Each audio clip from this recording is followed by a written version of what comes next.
আমারও যদি কিছু হয় সেদিন আপনারা আমার কবরের সাথে এই উপদেষ্টা পরিষদকে আপনারা কবর দেবেন, এটি আপনাদের ভূতা মারা হবে। এই বছরের যে 29 অগস্ট যে আক্রমণ হচ্ছে মরে যেতে পারতাম।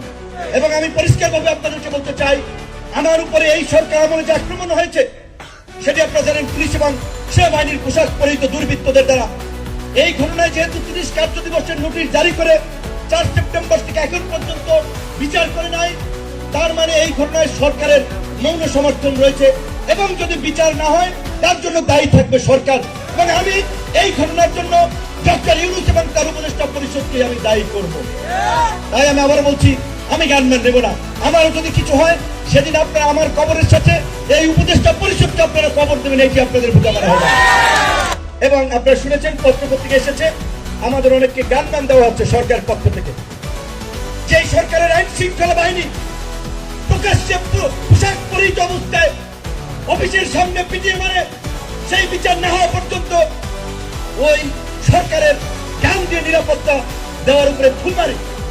আমরা পরিষ্কার বলছি, 29 অগস্টের ঘটনায় বিচার না হওয়া পর্যন্ত আমার গানম্যানের দরকার নাই, আমি গানম্যান নেব না, প্রত্যাখ্যান করছি। আমি সরকারকে বলতে চাই, গানম্যান দিয়ে গুলি কয়েক ব্যক্তিকে নিরাপত্তা দিয়ে দেশকে নিরাপদ করতে পারবেন না।